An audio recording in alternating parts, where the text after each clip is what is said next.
Hello, ladies and gentlemen. Welcome back to Plat Gaming for the month of February 26. In this episode, we are heading to Injustice 2 to cover Sub-Zero. Fighters approaching Fortress of Solitude.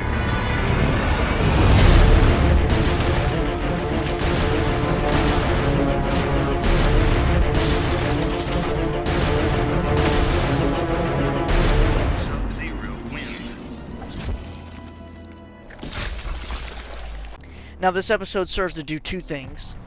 One, I want to show that I'm fine covering a character again for a different game. And two, guest characters are perfectly fine. Now, Sub-Zero in this game plays much closer to his MK11 version than his MK1 version, because Injustice 2 came out between MKX and MK11. So, Sub-Zero is kind of a weird hybrid between, like, they're still playing around with the different modes in MKX, you know, there's the three different variants, and then his gameplay style of MK11. Begin. For the story of Sub-Zero, it's very small because Sub-Zero is a DLC character and also a guest character, so all he really gets is the arcade ending. In his arcade ending, he tells that he was sucked into this universe somehow, some way, and he's working with Batman's side of the Civil War to get back home. In the meantime, he helps do some training with some of the younger members.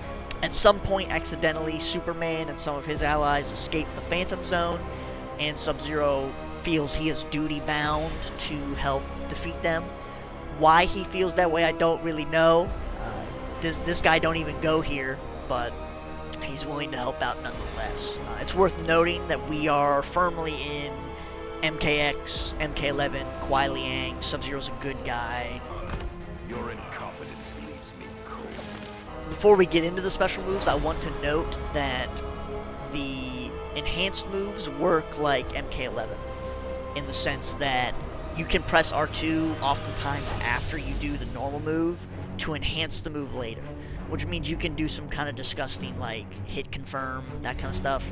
Sub-Zero's first move is Ice Burst.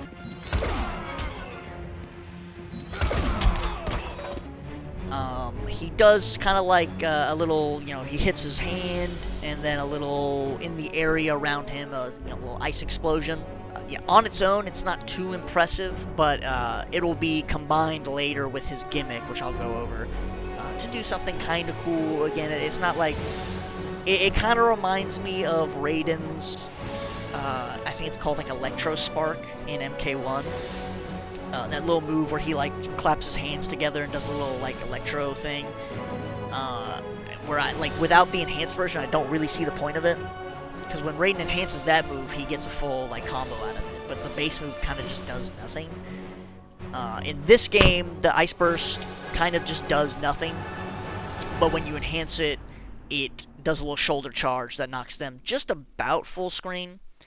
And I think that's probably a bad thing, but I'll get into that in the conclusion. Sub-Zero's next move is incredibly strange. I know I said this was a very classic Sub-Zero moveset, and it is, but this move is just so strange, and I don't know if I've ever seen it in any other variation of Sub-Zero, including the MK11 like move customization and MKX's variants. We have Polar Puncture.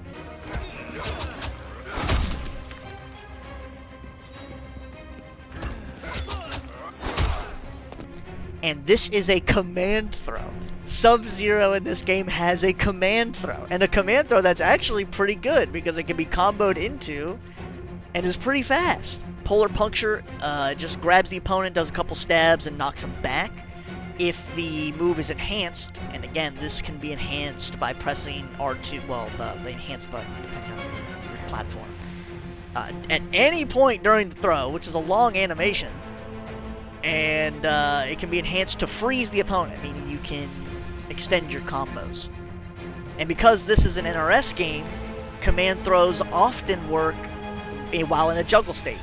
So you can knock your enemy up, knock your enemy back. If they're juggled, do a little string into command throw, and you'll restand them and freeze them, which means you can continue your combo.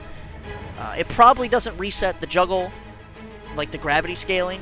It resets them to standing and frozen, which means you can do all sorts of nasty stuff.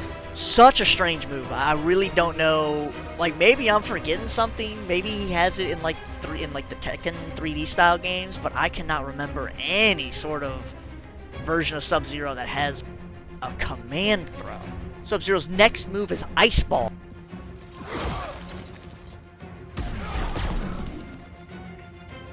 And baby, we are so back, dude. We're so freaking back. After playing MK1 for so long and Ice Ball freaking sucking in that game, Ice Ball is back to being at least usable. I don't know if it's any good in like the meta of Injustice 2, but it's at least usable.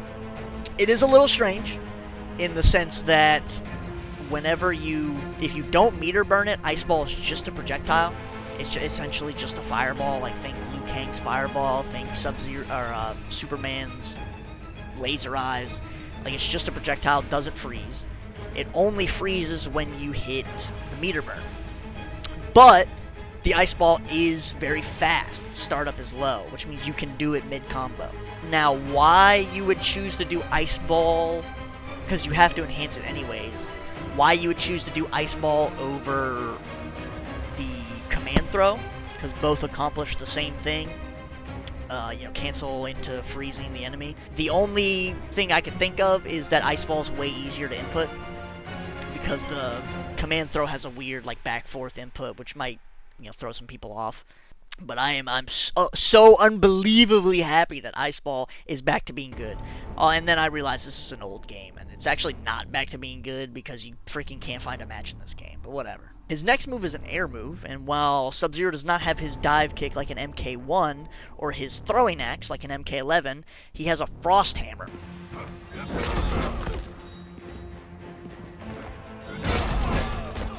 Which essentially kills his momentum and drops him straight to the ground for an overhead that launches. This move is very good for baiting out anti-airs. It's because it drops straight down. You could probably get some very nasty cross-ups. Because if you do it right over somebody's head, I mean, are we left? Are we right? I don't really know. That being said, because it is straight down, you can't hit the ankles and you're safe. If they block the overhead, you're just gonna get your ass beat. That's just the way that it is. Enhancing the move adds an additional little poke that does make the move safe. So if you do get blocked, you can enhance the move to make the move safe. And Sub-Zero's final move is his classic Ice Slide.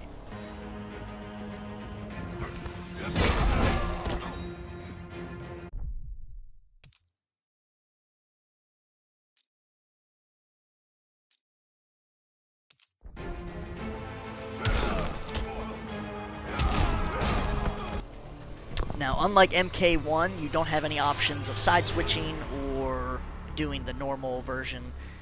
It will always side switch. Meter burning Ice Slide just makes you do an extra little bit of damage. Not unlike MK11's, because MK11, when you do the Ice Slide and you enhance it, he does an additional little, he grabs them, throws them into the wall, does a little bit of damage. For the most part, meter burning Ice Slide just makes it do a little bit of damage. Like usual, if you block Ice Slide, you are about to be in for a very bad time. I will say you are probably going to be using Ice Slide quite a bit. A lot of characters in this game are pretty zone heavy, and Ice Slide, of course, does the usual low profile. And so if you want to cover any sort of ground, Ice Slide's probably going to be your best friend. That being said, full screen in Injustice 2 is absolutely massive, and I'm pretty sure Ice Slide is not going to be covering the full screen, and even if it does cover the full screen, it will be doing so at a very leisurely pace, so I'm sure they could probably react to it quite comfortably. Sub-Zero's super move is Deep Freeze.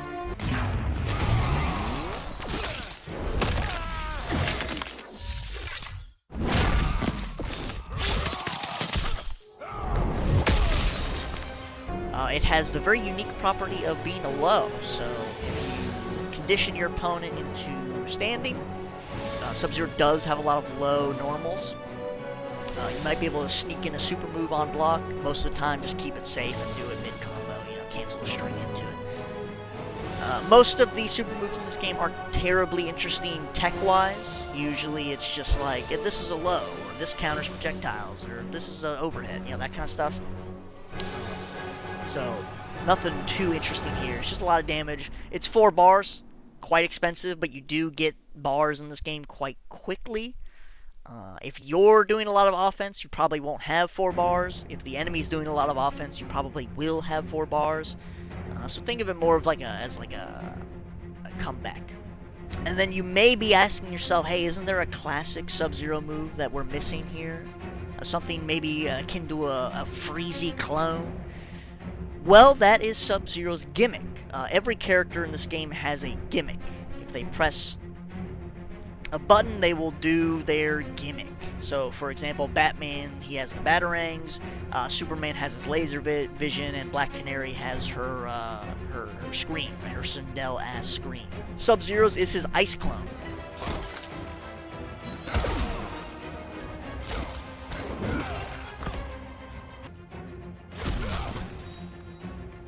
Which means his ice clone is also on a timer again. But his ice clone in this game is kind of a stance. Not really, but it's kind of a stance. It works, the usual way as an ice clone does. He can do it midair, he can do it on the ground. If an enemy walks into it or attacks it, they'll be frozen, leaving you to do a combo. You can also, if you do your ice burst next to your ice clone, you will shoot a bunch of ice at the opponent, making it into kind of a projectile. The projectile that the ice clone turns into, it hits low, medium, and high. Maybe they could jump over it if they have a really weird angle, but I wouldn't bet money on it. The next thing you can do with the ice clone is to throw it. That's a classic ice clone move, is just throwing it. It's a very good projectile, safe on most things.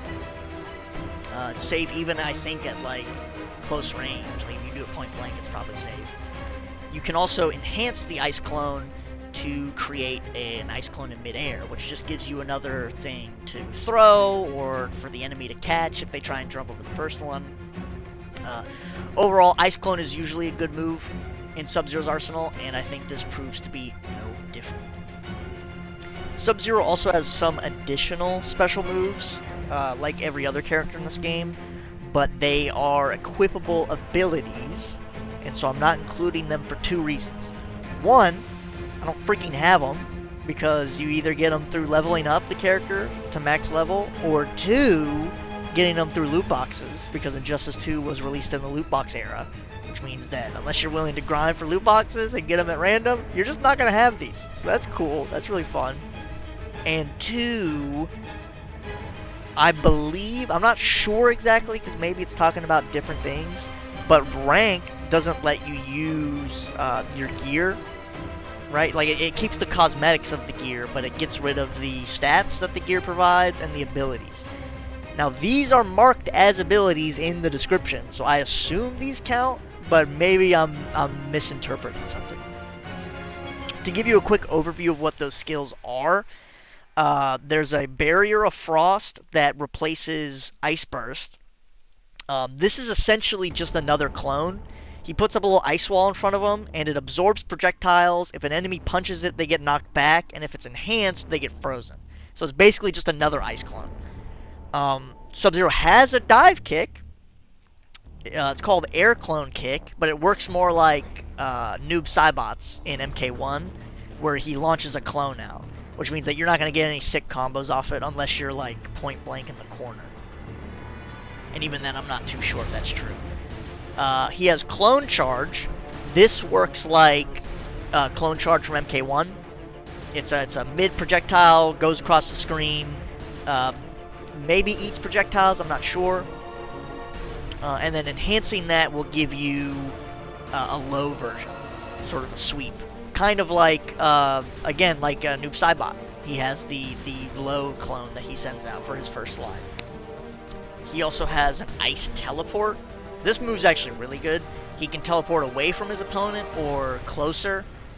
This is really good for getting around that zoning, which is a huge problem in Injustice 2.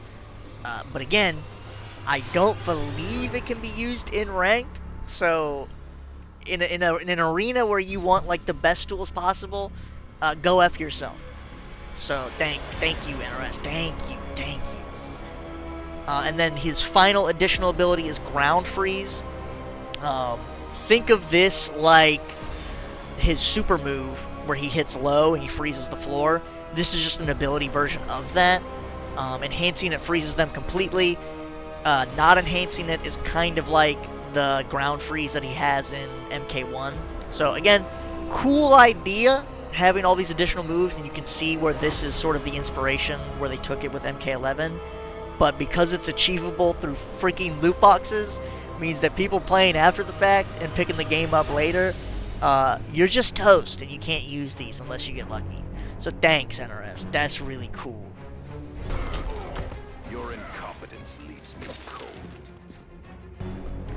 So what does Sub-Zero in this game play like? Well, if you played Sub-Zero starting in like MK9, he plays very similarly. He has a lot of low overhead mix-ups, and he has a lot of ways to close the gap.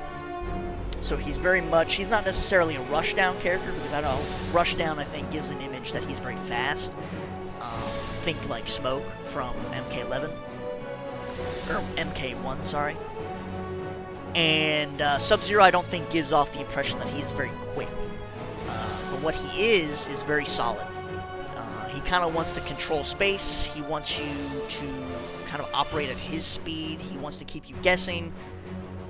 He wants you at any sort of... If he's outside his range, he wants you to think, can I throw a fireball, or will I get Ice Slide, or will I get, enhanced Ice Ball trade? The problem, usually that game plan is enough to keep Sub-Zero at the bare minimum, competitive.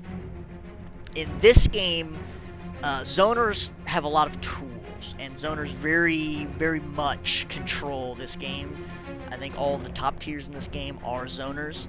Sub-Zero has a lot of very strange decisions in his enhanced moves, like his Frost Hammer or his Ice Slide enhanced, that they don't knock him back full screen, but they certainly knock him back far enough to favor the zoner more than Sub-Zero. There is, of course, also the clash mechanic, which is where if you and an opponent hit buttons at the same time, you guys clash, and then you wager super bars to have an effect. Win, lose, or draw, though, you guys do get pushed back, and we're once again back in that neutral range that kind of favors zoners more than Sub-Zero. So I think in this game, Sub-Zero is better off than most characters trying to fight zoners, but I think he definitely struggles just like everybody else. Overall, I think Sub-Zero's fun, but I think he might be the worst character I've covered so far in a game. Of course, with games like Grand Blue and Street Fighter 6 that are still in active development, they could absolutely gut Jury or Galleon or Cammy any day, but I would be shocked if that happened, honestly. Your bread and butter combo for Sub-Zero in this game is going to be some kind of string, preferably a string that has a low or an overhead baked into it, into either enhanced grab or enhanced ice ball to get the freeze, and then you do more, string into freeze or string into, big damaging finisher move. Keep in mind, this game has stage transitions, so a charged heavy attack close to the either end of the stage will do a stage transition, which does damage and all that stuff. There's a universal launcher, so, and I think, I don't know if it's always, but I'm pretty sure the universal launcher's overhead for everybody. It certainly is for Sub-Zero. So that might be a good opener after you freeze them with Ice Ball or the grab. If your entire string is blocked, you could still risk it with the command throw, but you want to mix stuff up. If you do the command throw every time, they're just going to jump it and then punch you. So just kind of vary your lows, your overheads, which method you're using to freeze them, and I guess just pray that you don't get zoned out. And that's all I got for you today. Kind of a quicker episode. Injustice 2, it's hard to really talk about Injustice 2. I couldn't find any matches when I was trying to play, so all of my footage is just versus CPU, which kind of left me dissatisfied. I want to kind of get my hands on the character and understand how they work against real people, and AI just doesn't really give you that. But I suppose that's what happens when you play a game that's older. The fan base starts to move to greener pastures. But as always, if you have any characters you'd like me to cover, leave them in the comments below, and the game you would like me to cover them in. Have a great month. See you next time. Sub-Zero wins. Man, one thing I used a lot in the filming of getting my footage is the AI thing, where you can just let an AI play for you. You know, you set them up, you kind of control their behavior, but that's the AI playing against AI. Really nice for grinding out like towers and stuff like that, because they have the same thing in MK11, but they got rid of it for 1. Even though I think, honestly, you get the AI thing into the invasions, especially now that I've freaking done the invasions over and over again every season, and like I get a handful of skins. It's a great feature for grinding out the single player content. I don't know how much I'd want to invest in it, even though I think you probably could just carry over the code. I don't think it'd be that big a deal. Because it is it's a little bit of like second monitor gaming, where you just put on the AI, you set the mat, put it in a tower, let it do its thing, check every 5 minutes or so, make sure it's not done with the tower or lost. It's a really strange feature. I don't really know who would have come up with it. It kind of strikes me as like a mobile game thing. And I know Injustice 2 had a mobile app, but MKX did as well, and that doesn't have an AI thing, if I remember correctly. And it's certainly an interesting feature. I'd rather have it than not have it, I guess, but it's very strange. Let me know what you think. If you've played around with the AI thing, I know it's probably bigger in MK11 than it was in Injustice 2. Let me know if you played around with it. What do you find interesting, bad, good, ugly, anything about it? Get the frick out of here.